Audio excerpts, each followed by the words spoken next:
विरार पूर्वेकडील कुंभारपाडा तलावात एका 22 वर्षीय तरुणाचा तलावात बुडून मृत्यू झाला असल्याची घटना घडली असून मुलाचा मृतदेह शोधण्यात जवानांना यश आले आहे। सूत्रांकडून मिळालेल्या माहितीनुसार रविवारी संध्याकाळी 5:30 वाजताच्या सुमारास ही घटना घडली आहे। 4 तरुण कुंभारपाडा येथील तलावात पोहण्यासाठी उतरले। यावेळी पाण्यात दहीहंडीचे थर खेळताना एक तरुण खाली पडला व तेथील खोल पाण्यात दिसेनासा झाला।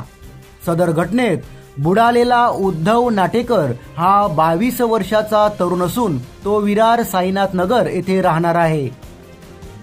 तरुणाच्या नातेवाईकाकडून मिळालेल्या माहितीनुसार 4 जण रविवारी सकाळी समुद्रकिनारी गेले होते। त्यानंतर संध्याकाळी कुंभारपाडा येथील तलावात पोहण्यासाठी आले होते। त्यानंतर ही दुर्दैवी घटना घडली आहे।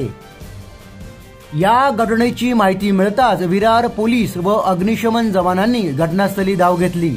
त्यानंतर NDRF जवानांनी रात्री 10 वाजेपर्यंत पाण्यात बुडालेल्या तरुणाचा मृतदेह शोधला, मात्र तो मिळून आला नाही।